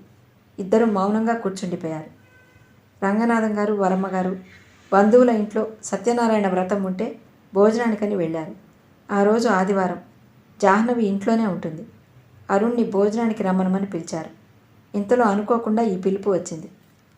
మొదట వరమ్మగారు, అయ్యో అరుణ్ణి పిలిచాం కదండి అని తటపటాయిస్తుంటే రంగనాథం గారు, అమ్మాయి ఉంటుంది కదే, పర్వాలేదులే, బయలుదేరు అన్నారు. వరమ్మగారికి అర్థమైంది. ఇది నయమే, చిన్నవాళ్ళిద్దరూ సరదాగా గడుపుతారు. వరమ్మగారు హడావుడిగా వెళ్తున్నా అరుణ్ కోసం ఏమేమి చేయాలో ముత్యమ్మకి చెప్పటం మాత్రం మర్చిపోలేదు. ఆవడలు, సేమియా పాయసం అతనికి ఎంతో ఇష్టం. కొబ్బరి వేసిన క్యాబేజ్ కూర చేయమని పురమాయించిందామె. వ్రతానికి బయలుదేరి వెళ్లే ముందు ఆవిడ జాహ్నవిని పిలిచి మరీ చెప్పింది. చూడు జాను, నేను మీ బాబాయ్ అరుణ్కి ఎంతగానో నచ్చ చెప్తే గానీ ఈరోజు ఈ భోజనానికి రావడానికి ఒప్పుకోలేదు. నువ్వు అతని మనసుకి నచ్చేవి మాట్లాడు. నీ కేసుల రామాయణం విప్పకు. ఆ గులాబీ రంగు చీర కట్టుకో, ముత్యాల నెక్లెస్ పెట్టుకో అంటూ మరీ చెప్పింది. జాహ్నవికి నవ్వొచ్చింది. పిన్ని తనను ఇంకా జ్ఞానడాని పసిపిల్లను చూసినట్టే చూస్తుంది. అరుణ్ వస్తే ప్రత్యేకంగా ముస్తాబ్ కావాలి అంటోంది. ఇది జాహ్నవికి సుతారాము నచ్చదు. ఆదివారం వస్తే తలంటి పోసుకుని జుట్టు వదిలేసో రిబ్బన్తో కట్టుకునో హాయిగా సోఫాలో పైకి కాళ్ళు పెట్టుకుని పడుకుని ఏ రేడియో వింటూనో ఏ పుస్తకమో చదువుతూనో కాలం గడపటం అంటే జాహ్నవికి ఎంతో ఇష్టం. సాధారణంగా ఆదివారాలు కూడా ఎవరో ఒకరు రావటమో తాము వెళ్ళటమో జరుగుతుంది తప్ప తను అనుకున్న ఈ స్వర్గం ఎప్పుడో కానీ దొరకదు. జాహ్నవి ఈరోజు కూడా అంతే చేసింది. పిన్ని వెళ్ళగానే తలస్నానం చేసి జుట్టు ఆరబెట్టుకుని సన్నటి ఎర్రజరి అంచున్న తెల్లటి షిఫాన్ చీర కట్టుకుని చేతులకి గాజులు కూడా లేకుండా వచ్చి సోఫాలో పడుకుంది. ఉదయం 11 గంటల వేళ ఎంత తీరుబడి, ఎంత హాయిగా ఉంటుందో. అసలు కష్టపడిన వారికి కానీ విశ్రాంతి విలువ తెలియదేమో. లేండమ్మా, జడ వేసుకోండి, పూలు పెట్టుకోండి, పెద్దమ్మగారు మరీ చెప్పారు ముత్యమ్మ హెచ్చరిస్తున్నట్టుగా అంది. వస్తున్నా ఉండు ముత్యమ్మ అంది, కానీ లేవలేదు. ఈరోజు అరుణ్ భోజనానికి వస్తున్నాడని పిన్ని రాత్రి చెప్పింది. ఆ రోజు పోట్లాడి అలకతో వెళ్ళిపోయిన అరుణ్ మళ్ళీ రాలేదు. అతనికి ఫోన్ చేసి క్షమార్పణ చెప్పమని పిన్ని ఎంతగానో అంది. కానీ జాహ్నవి వినలేదు. నేనేం తప్పు చేశాను క్షమార్పణ చెప్పడానికి అంది. అదేమిటి, తప్పు ఒప్పుల ప్రసక్తి ఎందుకు? నీ మూలంగా అతనికి బాధ కలిగింది. నేను కావాలని చేయలేదు. అబ్బా, అతనప్పుడు ఆవేశంతో ఏదో అన్నాడే కానీ ఆ మాత్రం అర్థం కాదంటావా? మొన్న నాతో తను తొందరపడి మాట్లాడానని ఒప్పుకున్నాడు కూడా. అది నా దగ్గరే ఒప్పుకోవచ్చుగా. మరీ విడ్డూరంగా మాట్లాడకే జాను. ఎంతైనా మగబిడ్డ, కాస్త అభిమానం ఉండదా? అభిమానమా? దేనికి పిన్ని? నువ్వు ఫోన్ చేసే వరకు రానని అన్నాడు కదే. అదా, అందుకే ఒకసారి ఫోన్ చేయి. నేను ఆదివారం భోజనానికి రమ్మనమని పిలిచాను.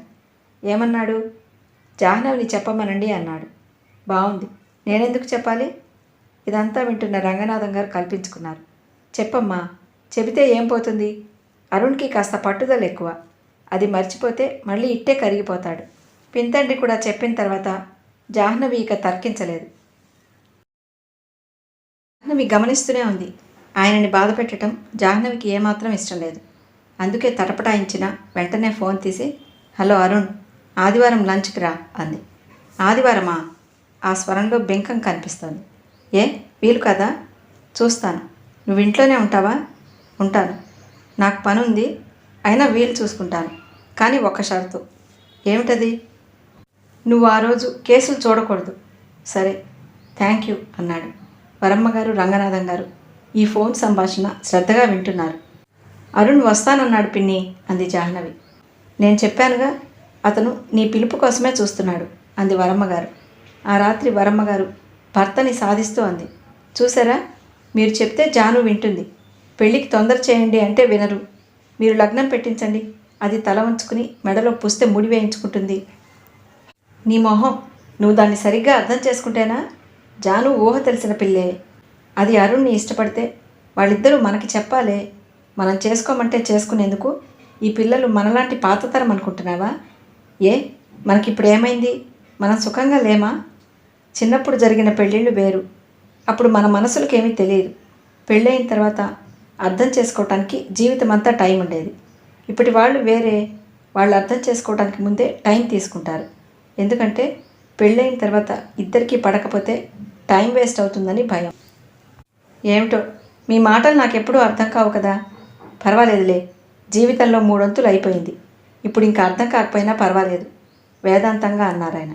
వాళ్ళిద్దరూ మెల్లగా మాట్లాడుకోవటం అలవాటే లేదు. జాహ్నవి ఎప్పుడైనా మేల్కొని ఉంటే ఇలా వాళ్ళ లోకాభిరామాయణం వినిపిస్తూనే ఉంటుంది. జాహ్నవికి పెంతండ్రి అంటే ఎంతో అపురూపం. మనుషుల్లో దేవుడు అంటే ఆయన్నే చూపించాలి అనిపిస్తుంది. ఈయన అందరికీ తను అర్థం కావాలి అని చూడడు. ఎదుటివారందరినీ తాను అర్థం చేసుకోవాలని ప్రయత్నిస్తాడు. ఆయనకి కోపం రాగా చూడటం చాలా తక్కువ. ఆయన గోపిని ఎలా ప్రేమించేవాడో తనని కూడా అలాగే చూసేవాడు. పిన్ని ఎప్పుడైనా ముత్యమ్మని తిడుతుంటే, వరం తను కూడా మనిషే కదా, ఎవరికైనా వంట పాడవటం సహజం, నువ్వు వారం రోజులు చెయ్యి, ఒక్కనాడైనా పాడవకుండా ఉంటుందేమో చూద్దాం అంటారు. బాబాయ్ గుర్తుకు వస్తే జాహ్నవి మనసు గర్వంగా అవుతుంది. ఆయన శిక్షణలోనే తను ఎదుటివారిని ప్రేమించటం, లోకాన్ని అర్థం చేసుకోవటం నేర్చుకుంది. గోపి పోయాడు అనగానే తను అందుకే మరో ఆలోచన లేకుండా, రవంత కూడా తటపటాయించకుండా యూకేలో ఉద్యోగం వదిలేసి ఇండియా వచ్చేసింది. ఎవరికి తెలిసినా తెలియకపోయినా తనకి బాగా తెలుసు గోపిని బాబాయ్ ఎంతగా ప్రేమించాడో. ఆయన జీవితానికి ఇప్పుడు ఆలంబనే పోయింది. ఆయన ఒంటరితనం తను పూడ్చలేని మాట నిజమే, కానీ తోడుగా ఉండి ఆ ఒంటరితనం పంచుకుంటే కాస్తైనా ఊరట కలుగుతుంది. బాబాయ్ కంటే తన సుఖం, తన భవిష్యత్తు ముఖ్యం అనిపించలేదు. యూకే నుండి వచ్చిన కొత్తలో తను ఇక్కడ సెటిల్ అవ్వడానికి అవస్థలు పడింది. ఉస్మానియాలో ఓ పట్టాన ఉద్యోగం రాలేదు, ప్రాక్టీస్ లేదు. అక్కడంత ఊపిరాడనంత పనిచేసి ఇక్కడ ఇంత తీరుబడిగా కూర్చోవాలంటే ఎలాగో ఉండేది. ఆ దేశంలో సైకియాట్రిస్ట్ విలువ మనుషులకి తెలుసు. వారి వారి మనసుల్ని బాధిస్తున్న సమస్యలు ఏమైనా ఉంటే సైకియాట్రిస్ట్ దగ్గరికి వెళ్ళటానికి వారు సంకోచించారు. కానీ ఇక్కడ అలా కాదు. సైకియాట్రిస్ట్ అంటే భయం. మనలోని విషయాలు మనకు తెలియకుండా ఏం చెప్పించేస్తారోనని భయం. అసలు బొంబాయిలో దిగి ఎయిర్పోర్ట్లో నుంచి వస్తుంటేనే మనసు ఆ దోవలో ఉన్న గుడిసెలను చూసి మూలిగింది. మళ్ళీ అంతలోనే ధైర్యం తెచ్చుకుంది. నేను ఇలా పోల్చి చూడటం సరికాదు. అది యూకే, ఇది ఇండియా. అక్కడ జీవన పరిస్థితులు అవి, ఇక్కడివి ఇవి. నేను ఇక్కడ పుట్టి పెరిగిందాన్ని. ఇక్కడ పరిస్థితుల్లో ఇమిడిపోవటానికి నాకు కాస్త అలవాటు తప్పింది కాబట్టి 4 రోజులు కొత్తగా ఉంటుంది అనుకోసాగింది. ఒక్కోసారి తన ఉద్యోగ ప్రయత్నాలు చూసి బాబాయ్, ఈ అవస్థలన్నీ మాకోసమే కదమ్మా అనేవాడు. అలా అనకు బాబాయ్ అనేది తను రావటం ఎంతో మంచిదైంది. ఒక్కోసారి నిద్రలో పిన్ని గోపి గోపి అని ఏడుస్తూ లేచి కూర్చుంటుంది. ఆవిడ్ని సముదాయించి నిద్రపుచ్చాలి. ఒక్కోసారి బాబాయ్ ఏ పేపర్ చదువుతూనో అలాగే మ్రాన్పడినట్లు కూర్చుండిపోతారు. తను వెళ్ళి బాబాయ్ అని పలకరిస్తుంది. ఆయన ఉలిక్కి పళ్ళేస్తూ ఏం లేదమ్మా, ఏం లేదు అంటారు. పిన్నిని తను సముదాయించగలదు, కానీ ఆయనని ఊరడించడానికి మాటలే కరువైనట్లుంటుంది. తను ఎంత బిజీగా ఉన్నా సరే వాళ్ళ కోసం టైం మిగుల్చుకుంటుంది. ఒక్కోసారి ఆయన, చిన్నప్పుడు నిన్ను సాకినప్పుడు నీకు ఆసరా ఇస్తున్నానని అనుకున్నాను, కానీ మాకు ఆసరాని తయారు చేసుకుంటున్నానని అప్పుడు అనుకోలేదమ్మా. చూసావా, నిన్ను చూసిన దానికి వడ్డీతో సహా వసూలు చేస్తున్నాం కదూ అనేవాడు. అలా అనకండి బాబాయ్ అనేది. ఇంతలో కాలింగ్ బెల్ మోగింది. సోఫాలో పడుకుని మెడలో గొలుసుని చేతితో సరిచేస్తూ పరధ్యానంగా ఆలోచిస్తున్న జాహ్నవి ఉలిక్కి పడ్డట్టుగా లేచి వెళ్ళి తలుపు తీసింది. ఎదురుగా అరుణ్ నిలబడి ఉన్నాడు. హలో అన్నాడు దర్పంగా. హలో అంది పలకరింపుగా, ముక్తసరిగా. అరుణ్ లోపలికి వచ్చాడు. అతను మాటలు మొదలు పెడతాడని ఆమె ఏదైనా చెప్తుందని అతను ఒక నిమిషం నిశ్శబ్దంగా ఉండిపోయారు. అరుణ్ నిశ్శబ్దంగా ఉన్న ఇల్లు చూసి అంకులేరి అన్నాడు. లేరు, వేణుమాధవ గారింట్లో సత్యనారాయణ వ్రతం ఉంటే వెళ్ళారు. ఈ మాట వినగానే అతని కళ్ళు మెరిశాయి. కూర్చో అరుణ్ అంది మర్యాదగా. అతను కూర్చున్నాడు. ఇంట్లో ఎవరూ లేరు. తను జాహ్నవి ఇద్దరే. ముత్యమ్మ ఉన్న ముందు గదిలోకి రాదు, వంట ఇంట్లో ఎక్కడో ఉంటుంది. అరుణ్కి సంతోషం కలిగింది. జాహ్నవి ఫ్లవర్ వాజ్లో పూలు సర్దింది. సోఫాలో దిళ్ళు సరిచేసింది. వంట ఇంట్లోకి వెళ్ళి ముత్యమ్మకి ఏదో పని పురమాయించి వచ్చింది. సారీ, లేట్ అయిందా అంది. పర్వాలేదు, నువ్వు అలా జుట్టు రిబ్బన్తో కట్టుకుంటే ఎంత బాగుందో తెలుసా, 18 సంవత్సరాల అమ్మాయిలా ఉన్నావు. థ్యాంక్ యూ అంది. ఏమిటి విశేషాలు అన్నాడు. నువ్వు చెప్పు. రాత్రి పాంచజన్యం కూతురు పెళ్ళికి రాలేదే? అదే టైంకి మా బిజినెస్ పార్ట్నర్ కూతురు పెళ్ళుంది, వెళ్ళాను. నీ బిజినెస్ గురించి ఏదైనా చెప్పు అంది. అతని కళ్ళు దీప్తివంతమైనాయి. ఉత్సాహంగా చెప్పసాగాడు. కలకత్తాలో బ్రాంచ్ తెరుస్తున్నాడట. ఇక్కడికంటే బొంబాయిలో బాగుంటుందిట. అక్కడ ఆఫీస్ ఉంటే వ్యాపారం ఇంతకి 10 ఇంతలు పెరుగుతుందిట. జాహ్నవి వస్తున్న ఆవలింతల్ని బలవంతాన ఆపుకుంటూ ఉత్సాహం నటిస్తూ వింటోంది. రాత్రి పాంచజన్యం కూతురు పెళ్ళి బాగానే జరిగింది. అర్ధరాత్రి వేళ ముహూర్తం కావటం వల్ల నిద్ర లేకపోయింది. అందులోనూ ఈ పూట తల మీద స్నానం చేసిందేమో, ఫ్యాన్ గాలికి మంచి నిద్ర వచ్చేస్తోంది. అరుణ్ హఠాత్తుగా జేబులో నుంచి ఒక చిన్న పెట్టె తీశాడు. జాహ్నవికి అందించాడు. ఏమిటిది అంది. జాహ్నవి తెరిచి చూసింది. అందులో సరికొత్త డిజైన్లో మేలిమి ముత్యం ఉన్న బంగారపు ఉంగరం ఉంది. బాప్రే అంది. అరుణ్ తగ్గు స్వరంతో అన్నాడు. మొన్న పోట్లాడానుగా, నిన్ను త్వరపడి మాటలు అన్నాను, మళ్ళీ కలుసుకున్నాగా, సంతోషంగా నా బహుమతి. జాహ్నవి ఉంగరం చూస్తూ పక్కున నవ్వింది. అయితే నీతో రోజు పోట్లాడతాను, రోజుకో బహుమతి వస్తుంది నాకు అంది. షూర్, తప్పకుండా ఇస్తాను. Thank God. ఆ మాత్రం ఇవ్వగల డబ్బు నాకుంది. నా బిజినెస్ చల్లగా ఉండాలి కానీ ఇలాంటివి నాకేం లెక్కలేదు అన్నాడు. జాహ్నవి లోపల అనుకుంది. You fool. పోట్లాడి మళ్ళీ కలిసినప్పుడు ఇష్టమున్న అమ్మాయితో ప్రవర్తించే తీరు ఇదేనా? ముత్యపు టొంగరం బహుమతి ఇస్తావా? దానికంటే విలువైనది చల్లని మాటలు చెప్పే నీ మనసుందని, ఆ మాటలకు సులభంగా లొంగిపోతుందని నీకు తెలియదా? ఎంతసేపు డబ్బు డబ్బు, అంతకంటే నీకే ఆలోచన రాదేమో. తీసుకో జాహ్నవి అన్నాడు. అక్కడ పెట్టు, భోజనం అయిన తర్వాత తీసుకుంటాలే అంది. ఈ లోపల మనిద్దరి మధ్య ఇంకే మాట రాకుండా ఉంటుందా అనుకుంది. అరుణ్ అక్కడ పెట్టాడు. ఎంత బుద్ధిమంతుడు! అక్కడ పెట్టమంటే పెట్టేశాడు. అంతకంటే ఇంకే ఆలోచన రాలేదు. జాహ్నవికి కోపం లాంటిది వస్తోంది. ఏమనుకుంటున్నాడు? ముత్యపు టొంగరం చూస్తే తన కోపమంతా మంచులా కరిగిపోతుందని భావిస్తున్నాడా? ఇంతేనా తనని అర్థం చేసుకుంది? జాహ్నవికి మళ్ళీ అనిపించింది, అంతకంటే అతని నుంచి తను ఇంకేమీ ఆశించకూడదేమో. ఎందుకంటే వచ్చినప్పటి నుంచి తను అతన్ని గమనిస్తూనే ఉంది. అరుణ్కి డబ్బు సంపాదించడంలో, వ్యాపారం అభివృద్ధి చేయటంలో అపారమైన తెలివితేటలున్నాయి. మిగతా వాటిల్లో నాస్తిలా ఉన్నాడు. ఇలాంటి వాళ్ళు కొంతమంది అంతే. ఎదుటివారికి ఏది ఇవ్వాలన్నా డబ్బుతోనే చేస్తారు. డబ్బు వీళ్ళ ఊపిరిగా ఉంటుంది. వీళ్ళు మాట్లాడే భాష కూడా డబ్బు భాషే. అతని బిజినెస్ గురించి ఎంత ఉత్సాహంగా చెప్తున్నాడో, అదే తను కేసుల గురించి మాట్లాడితే బోర్ అంటాడు. అరుణ్ లాంటి వాళ్ళకి ఎంతసేపు తాము మాట్లాడితే ఎదుటివాళ్ళు వినాలి తప్ప ఎదుటివారు మాట్లాడితే వినరు. వాళ్ళకి విసుగు. వరమ్మ పిన్ని ఎప్పుడూ చెప్తూనే ఉంటుంది. అరుణ్కి ఒక సిగరెట్లు కాల్చడం మినహా ఇంకే దురలవాట్లు లేవు. అతని ఫ్రెండ్స్ అందరూ డబ్బున్న వాళ్ళే. ఆడపిల్లలతో కలిసి తిరిగినా ఎవరితోనూ హద్దు మీరి చనువివ్వడు. అందుకే అతనికి ఎంత గాలం వేయాలని చూసినా అతను చిక్కుకోలేదు. అవును, అరుణ్ చాలా జాగ్రత్తమంతుడు. తనిచ్చిన దానికి రెట్టింపు లాభం పొందే స్వభావం అతనిది. అతనిలో అందం తెలివితేటలే కాదు, అపారమైన స్వార్థం ఉంది. అతని జీవన పరిధిలోకి వచ్చే ఏ వ్యక్తి అయినా సరే మొదట అతని ఇష్టాయిష్టాలకి ప్రాధాన్యత ఇవ్వాలి. ఇంత క్రితం బిజినెస్ గురించి మాట్లాడేటప్పుడు అంటున్నాడు, నేను ఎక్కడికి వెళ్ళినా నాకు పోటీ సాటి ఎవరూ ఉండకూడదు. ఎవరన్నా అలా రావాలని వచ్చారా చచ్చారే. నా వ్యాపారం ఉన్నట్లుగా ఇంకోరి వ్యాపారం కానీ, నా ఇంట్లో సామాను ఉన్నట్టుగా ఇంకోరి ఇంట్లో కానీ ఉండకూడదు. నాకు ప్రత్యేకత కావాలి.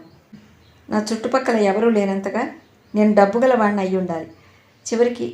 చివరికి నా భార్య అయినా సరే నేను సంపాదించిన అన్నింట్లోకి అతి విలువైనట్లుగా కొట్టొచ్చినట్లు కనిపిస్తూ ఉండాలి.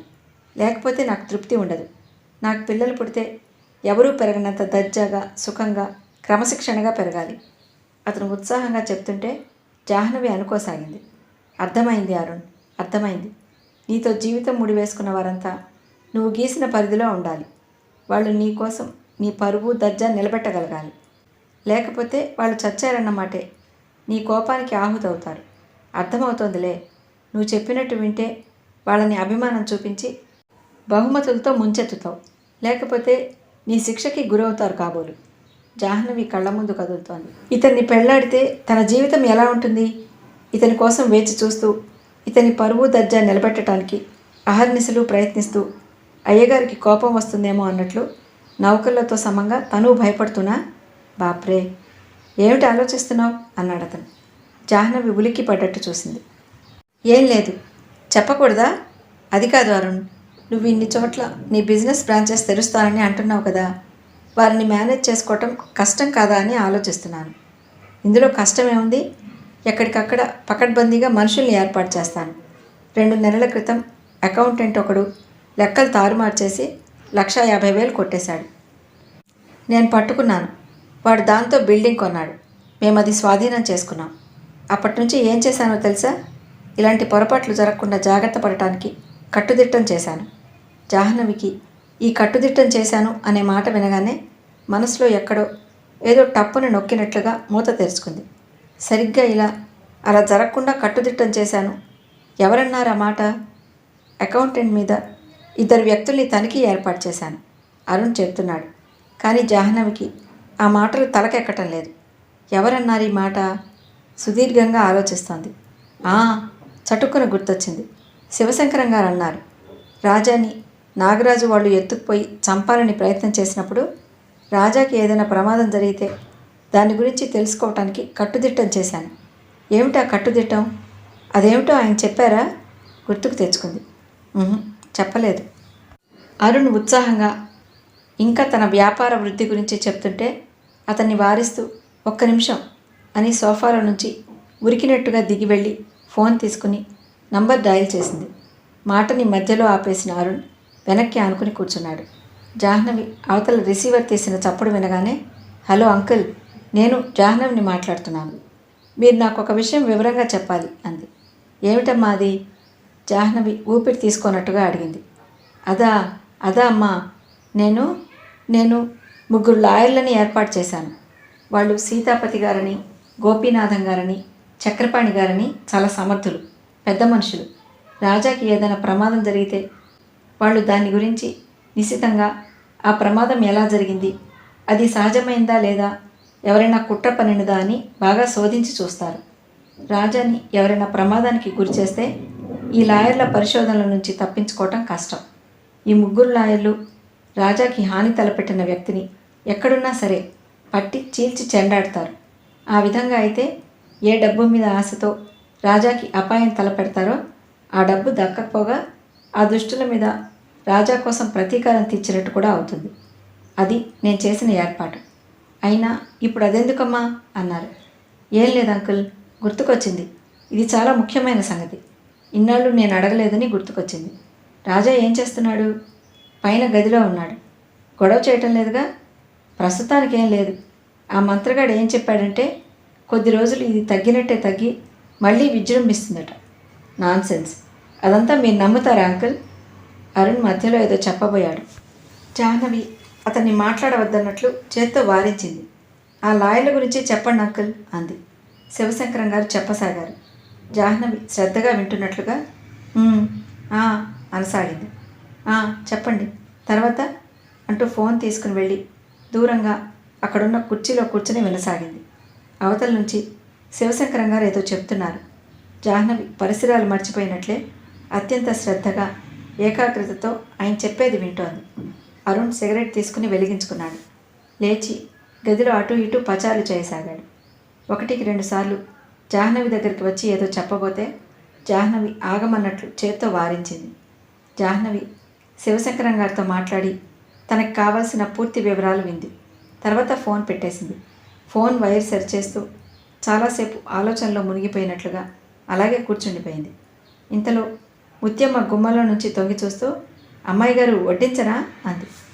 జాహ్నవి ఆ మాట వినగానే ఒక్కసారి ఉలిక్కిపడ్డట్టుగా ఈ లోకంలోకి వచ్చి చుట్టూ చూసింది. అవును, అరుణ్ ఎక్కడా? కళ్ళతోనే గదంతా వెతికింది. అతను సోఫాలో కూర్చుని లేడు. కిటికీ దగ్గర లేడు. పుస్తకాల బీరువా దగ్గర కూడా లేడు. ఎక్కడా కనిపించలేదు. జాహ్నవి లేచి ముందు గదిలోకి వెళ్ళి చూసింది. అక్కడ సోఫాలో పడుకుని లేడు. అది ఖాళీగానే ఉంది. జాహ్నవి మళ్ళీ డ్రాయింగ్ రూమ్లోకి వచ్చింది. అక్కడ అతను వెళ్ళి చాలాసేపు అయినట్లుగా యాష్ట్రే మీద సగం కాలి ఆరిపోయిన సిగరెట్ కనిపించింది. యాష్ట్రే ఎత్తిపెట్టి చిన్న చీటీ ఉంది. జాహ్నవి గబాల్న అది తీసుకుని చూసింది. అందులో అరుణ్ గీకినట్లుగా రాసిన అక్షరాలతో ఇలా ఉంది: నువ్వు తినిపించిన లంచ్కి కడుపు నిండిపోయింది, వెళ్తున్నాను. ఆ రాజా నాకు పరమశత్రువని ఈరోజు తెలుసుకున్నాను. Good bye Arun. జాహ్నవి ఆ చీటీ చూడగానే నిర్ఘాంతపోయినట్టు నిలబడిపోయింది. అరుణ్ గారు ఎక్కడమ్మా అంది ముత్యమ్మ. లేడు ముత్యమ్మ, వెళ్ళిపోయాడు. వెళ్ళిపోయారా? అదేమిటి, భోజనం చేయకుండానే? ఆశ్చర్యంగా అడిగింది. జాహ్నవి ఆ చీటీ పట్టుకుని సోఫాలో కూలపడింది. ఒక్కసారిగా చెప్పలేనంత నీరసం వచ్చేసింది. అరుణ్ వెళ్ళిపోయాడు. ఇప్పుడెలా? అరుణ్ వెళ్ళిపోయాడు అనే బాధ కంటే పిన్ని బాబాయ్ వస్తే ఏం చెప్పాలి అనే భయం ఎక్కువగా అనిపించింది. వాళ్ళు అంతగా చెప్పి వెళ్ళినా తను చివరికి ఇలాగే చేసింది. జాహ్నవి నిట్టూర్చింది. అరుణ్ అంటే పిన్నికి బాబాయ్కి చాలా ఇష్టం. ఆ మాట తను ఎప్పుడూ మర్చిపోకూడదు. బాబాయ్కైతే ఎలాగో అలా నచ్చజెప్పచ్చు. పొరపాటు అయింది అంటే ఆయన అర్థం చేసుకోవడానికి ప్రయత్నిస్తాడు. కానీ పిన్ని అలా కదే, తిట్టేస్తుంది. మరుక్షణంలో ఏడ్చేస్తుంది. ఆవిడని సముదాయించడం చాలా కష్టం. పోనీ మీకు వడ్డించరామ్మా అంది ముత్యమ్మ. వద్దు ముత్యమ్మ, నాకు ఆకలి కావటం లేదు, నీరసంగా ఉంది. అదేమిటమ్మా, ప్రొద్దుట్నుంచి ఏమీ తినలేదుగా? అవుననుకో, ఆకలి లేదు, కాసిన మజ్జిగ ఇవ్వు చాలు అంది సోఫాలో పడుకుంటూ. జాహ్నవి హఠాత్తుగా గుర్తుకొచ్చిందల్లా గబాలన లేచి మళ్ళీ దేనికోసమో వెతికింది. అక్కడ అరుణ్ ఇచ్చిన ఉంగరం పెట్టె కనిపించలేదు.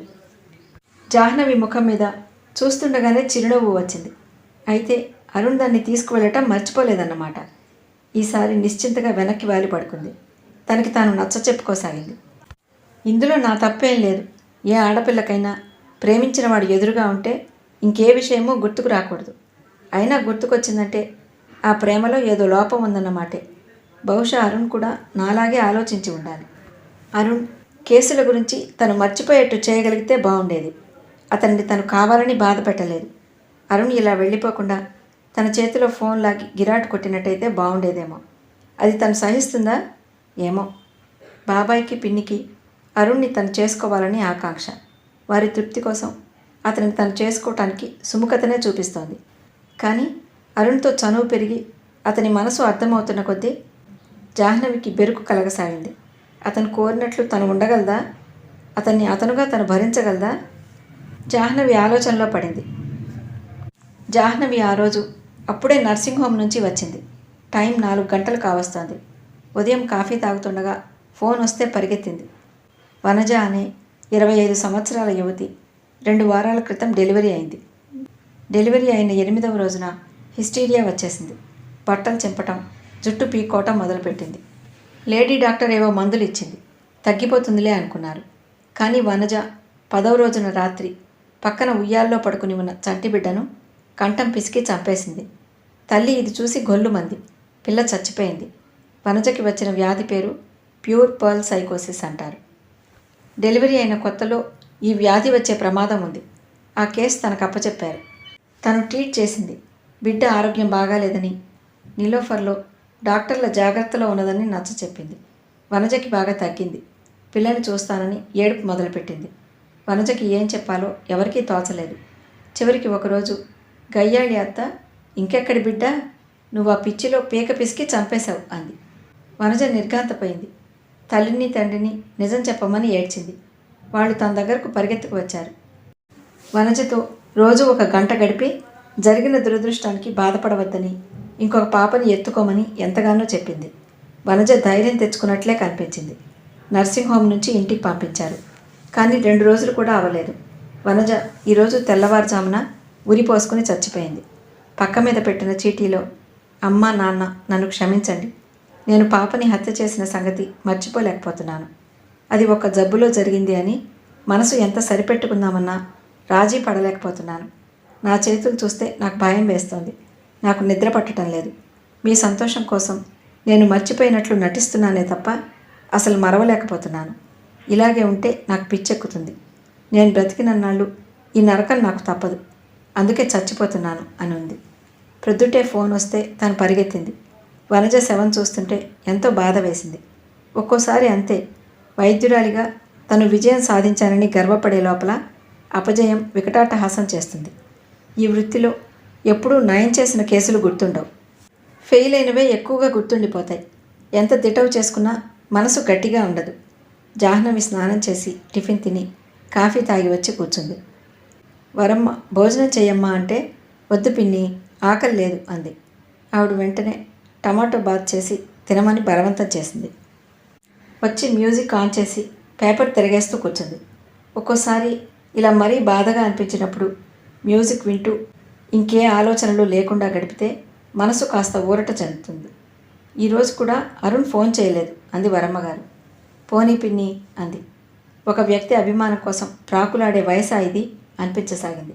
జాహ్నవికి తన మనసు తను వివరించకుండానే ఎదుటివారు తెలుసుకుంటే బాగుండు అనిపిస్తోంది. తను వాళ్ళని అలాగే అర్థం చేసుకోవడానికి ప్రయత్నిస్తుంది. ఆ రోజు అరుణ్ భోజనం చేయకుండా వెళ్ళిన రోజునే తను అతనికి ఫోన్ చేసి మనస్ఫూర్తిగా క్షమార్పణ చెప్పింది. అయినా సరే అరుణ్ దాన్ని అంతటితో వదిలేయకుండా సాగలాగుతున్నాడు. కొంతమంది స్వభావం అంతే.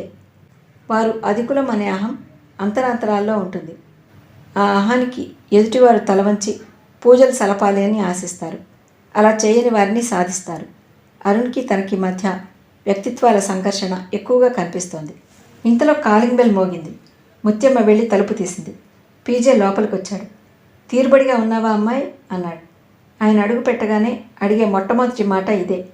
జాహ్నవి లేచి కూర్చుంటూ రండి రండి అంది. ఆయన వచ్చి కూర్చున్నాడు. జేబులో నుంచి కొన్ని కాగితాల బొత్తు తీసి టీపాయ్ మీద పెడుతూ ఇవిగో నువ్వు అశోక్ని గురించి అడిగిన వివరాలు అన్నాడు. ఏమైనా విశేషాలున్నాయా అంది. ఆయన సిగార్ తీసుకుని వెలిగించుకుంటూ పెద్ద విశేషమే ఉంది అన్నాడు. ఏమిటి? నువ్వు చెప్పిన ఆ అశోక్ హోమోసెక్షువల్. రాజాకి అతనికి సంబంధం ఉంది. వాట్? జాహ్నవి ఎగిరిపడ్డట్టుగా చూసింది. ఆయన తగ్గు స్వరంతో తన గంభీర కంఠంతో చెప్పాడు. అవును, ఆ కాగితాలు చూడు, వివరంగా అన్నీ రాశాను. అశోక్ 10 సంవత్సరాల వయసు నుంచి ఏ స్కూల్లో చదివింది, ఏ ఫ్రెండ్స్తో తిరిగింది వివరంగా ఉంది. అతనికి 14 సంవత్సరాల వయసప్పుడు హాస్టల్లో తన రూమ్లో తన తోటి కుర్రాడితో ఇలాంటి సంబంధం ఉన్నట్లు బయటపడితే స్కూల్ నుంచి డిబార్ చేశారు. అన్నగారు ఒంట్లో బాగాలేక స్కూల్ మానేశాడని ఓ వంక చెప్పాడు.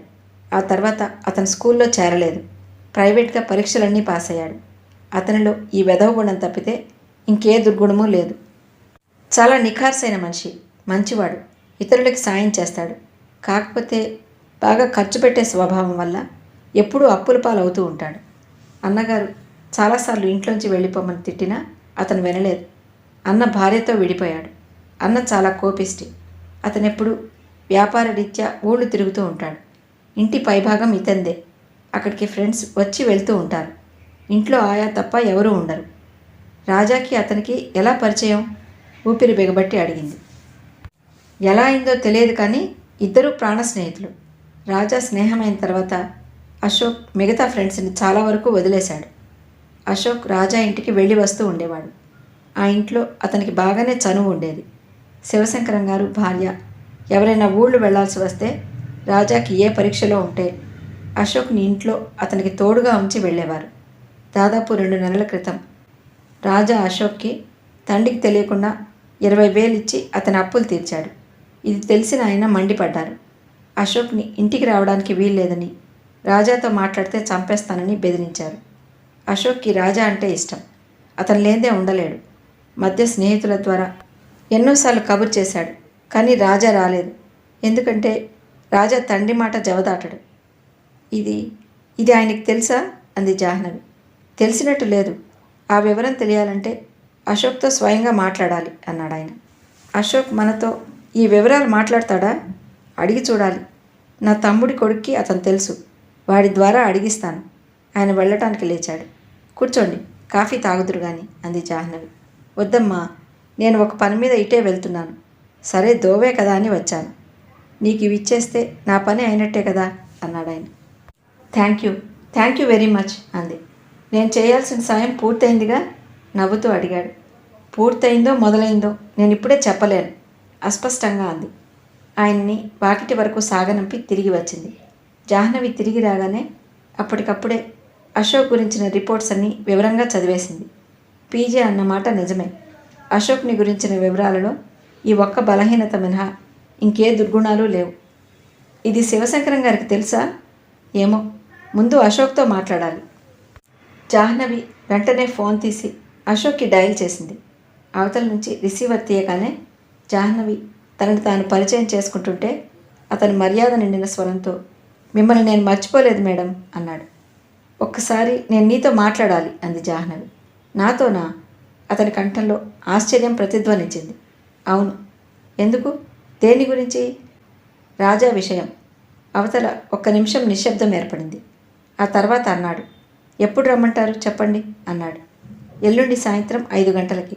రాజా కూడా వస్తాడు. Okay, it is a promise. Thank you. Phone పెట్టేసింది. జాహ్నవికి అలసట నిరుత్సాహం మాయమయ్యాయి. మనసు చురుగ్గా శక్తివంతంగా అయింది. ఆ రిపోర్ట్ కాగితాలు మళ్ళీ చూడసాగింది. జాహ్నవి వెనక్కి ఆనుకుని పడుకుంది. ఆ రోజు అశోక్ ఇంటికి వెళ్ళినప్పుడు తను వచ్చేస్తుంటే ఒక కుర్రాడు ఎదురు రావటం, అతనిని అశోక్ నడుం చుట్టూ చేయి వేసి తీసుకువెళ్ళటం కళ్ళ ముందు మెదిలింది. అంతేకాదు, అశోక్ మేడ మీద వేసి చూపించిన సినిమాలో రాజా అతను దగ్గరగా ఉండటం, ఒకరి చేతులు ఒకరు పట్టుకోవటం, డ్యాన్స్ చేసేటప్పుడు కౌగిలించుకోవటం, అప్పుడే తనకి లీలగా ఈ అనుమానం మెదిలింది. జాహ్నవికి ఈ విషయం చీకటిలో చిరుదివ్వలా కనిపించింది. దీని సాయంతో మిగతా అంతా ఏమేం జరిగిందో తెలుసుకోవాలి అనుకోసాగింది. కె జాహ్నవి సైకియాట్రిస్ట్ అనే బోర్డుని జాహ్నవి స్క్రూ డ్రైవర్తో మేకులు విప్పి ఓడదీస్తోంది. పక్కనే నిలబడి ఆ మేకులు అందుకుంటున్న ముత్యమ్మ, ఇదేమిటమ్మా బోర్డుని ఓడదీస్తున్నారెందుకు అంది. ఎందుకంటే ఈరోజు మన ఇంటికి శివశంకరం గారి అబ్బాయి రాజా వస్తున్నాడు, అందుకు జాహ్నవి నచ్చ చెప్తున్నట్టుగా అంది. ఏమిటి, ఆ పిచ్చి అబ్బాయా?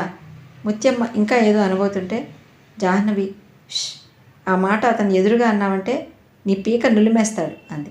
నాకెందుకులేమ్మా, నేనెందుకంటాను అంది ముత్యమ్మ. జాహ్నవి ఆ రోజు ఉదయం శివశంకరం గారి ఇంటికి వెళ్ళినప్పుడు సాయంత్రం రాజాని నేను మా ఇంటికి తీసుకువెళ్తాను అంకుల్ అంది. సరేనమ్మా అన్నారాయన. ఆయన జాహ్నవికి ఇచ్చిన మాట నిలబెట్టుకున్నారు. రాజా విషయంలో జాహ్నవి ఏం చెప్పినా కాదనటం లేదు. జాహ్నవి మీద ఆయన నమ్మకం పెట్టుకున్నట్లుగా రాజా గురించి ఏం చెప్పినా అంగీకరిస్తున్నారు. జాహ్నవి రాజా వస్తున్నాడని గుమ్మం పక్కన ఉన్న తన నేమ్ బోర్డ్ తీసేసింది. స్టెథోస్కోప్, ఆ నేమ్ బోర్డ్, సైకియాట్రీ మీద ఇంట్లో ఉన్న మ్యాగజైన్స్, బుక్స్ అన్నీ తీసేసి డ్రాయర్ సొరుగులో పడేసింది. ముత్యమ్మతో, చూడు, సాయంత్రం రాజా వచ్చినప్పుడు పేషెంట్స్ ఎవరొచ్చినా సరే నేను ఇంట్లో లేనని చెప్పు, తెలిసిందా? ముత్యమ్మ సరేనని తల ఊపింది. అతను ఇక్కడికి ఎందుకమ్మా అన్నారు రంగనాథం గారు. పనుంది బాబాయ్ అంది జాహ్నవి. ఇక్కడ అబ్బాయి ఏదైనా అఘాయిత్యం చేశాడంటే మనం చిక్కుల్లో పడతాం, వరమ్మగారు హెచ్చరించింది. మరేం భయం లేదు పిన్ని అంది జాహ్నవి. సాయంత్రం అయింది. జాహ్నవి రాజాని తీసుకుని వచ్చింది. రాబర్ట్ కూడా వారి వెంటే లిఫ్ట్లో పైకొచ్చాడు. గుమ్మ వరకు రాగానే జాహ్నవి వెనక్కి తిరిగి రాబర్ట్తో, నువ్వు క్రింద కారులో వెయిట్ చేయి, మేము 10 నిమిషాల్లో వస్తాం అంది. అమ్మా, కానీ అతనేదో అభ్యంతరం చెప్పబోయాడు. పర్వాలేదు, వెళ్ళు. ఈ ఫ్లాట్స్లో నుంచి మనిషి ఎక్కడికి వెళ్ళాలన్నా క్రిందకి వచ్చి నీ ఎదుటి నుంచి వెళ్లాల్సిందే అంది. రాబర్ట్ అయిష్టంగా తప్పనిసరిగా వెళ్ళిపోయాడు. జాహ్నవి రాజాని లోపలికి తీసుకువచ్చింది. వరమ్మగారిని రంగనాథం గారిని చూపిస్తూ, మా పిన్ని బాబాయ్ అంటూ పరిచయం చేసింది. రాజా చేతులు జోడించి ఎంతో మర్యాదగా నమస్తే అన్నాడు. అయ్యో, పరాయి వాళ్ళలా చూస్తున్నావు, నువ్వు మమ్మల్ని మర్చిపోయావా నాయనా అంది వరమ్మగారు. దానికే ఉంది లేవే, మర్చిపోతే ఇప్పుడు గుర్తు చేసుకుంటాడు. ఏం రాజా, అంతేనా? రంగనాథం గారు అన్నారు. నా పేరు రవి అండి, నమ్రతగా చెప్పాడు. ఈ రోజుల్లో పిల్లలు పేర్లు మార్చుకోవటం అలవాటేగా.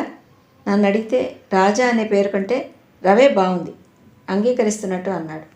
నేను మార్చుకోలేదండి, నా పేరు రవే ఖచ్చితంగా అన్నాడు అతను. జాహ్నవి అతనికి ఇల్లు చూపించింది. Konark towers. What a beautiful name అన్నాడు అతను. నాకు కూడా ఈ పేరు చాలా ఇష్టం అంది జాహ్నవి. ఇది నా బెడ్రూమ్ అంది కిటికీ తెరలు లాగుతూ. చాలా అన్యాయం, మీరు నన్ను భలే మోసం చేశారు అన్నాడు. కిటికీ తెరలు లాగుతున్న జాహ్నవి గిరుక్కున వెనక్కి తిరిగింది. నేనా అంది ఆశ్చర్యంగా. అతను తల ఊపాడు. అవును, మీరే. మీ మాటల్ని బట్టి మీరు చదువు డబ్బు అంతగా లేనివారు అనుకున్నాను. నన్ను చిత్తుగా ఫూల్ని చేశారు అన్నాడు. జాహ్నవి నవ్వింది. అతను కూడా నవ్వాడు. జాహ్నవి ఒక క్షణం చకితురాలైంది. అతను నవ్వితే కళ్ళు కాంతితో మెరిసినట్టుగా ఉన్నాయి. ముఖం ఎంతో చురుగ్గా అందంగా ఉంది. అతను మతిస్థిమితం లేని మనిషి అంటే ఎవరూ నమ్మలేరు. ఇద్దరూ డ్రాయింగ్ రూమ్లోకి వచ్చారు. అప్పటికే వరమ్మగారు డైనింగ్ టేబుల్ దగ్గర ప్లేట్లలో క్యాబేజ్ పకోడీలు, రసగుల్లా పెడుతోంది. టిఫిన్ తీసుకుందాం రా అంది జాహ్నవి. అతను వచ్చి డైనింగ్ టేబుల్ దగ్గర కూర్చున్నాడు. ఇల్లంతా కలయి చూస్తూ, బ్యూటిఫుల్ హౌస్, ఎంతో పొందిగ్గా, ఎంతో వసతిగా ఉంది. నేను ఎన్నో గొప్ప ఇళ్ళు చూశాను. వాటిల్లో డాబు దర్జా కొట్టొచ్చినట్టు కనిపిస్తుంది. అవి మనుషులకి సుఖమిస్తున్న వాటికంటే వారికి డబ్బున్నది అన్న అతిశయం ప్రదర్శిస్తున్నట్టుగా ఉంటాయి. I like this house very much అన్నాడు. రసగుల్లా నీకు ఇష్టమేనా అంది వరమ్మగారు. ఐ లవ్ ఇట్ అన్నాడు తీసుకుంటూ. రంగనాథం గారు జాహ్నవి ముఖాలు చూసుకున్నారు. రసగుల్లా రాజాకి అసలు ఇష్టం లేదని, అది స్పాంజి నమిలినట్టు ఉండేదని అనేవాడని వరమ్మగారు చెప్పింది. జాహ్నవి అందుకే అవి ప్రత్యేకంగా తెప్పించింది. రాజా అవి తీసుకుని ఇష్టంగా తింటున్నాడు. క్యాబేజ్ పకోడీలు కొద్దిగా తీసుకుని మిగతా వదిలేశాడు.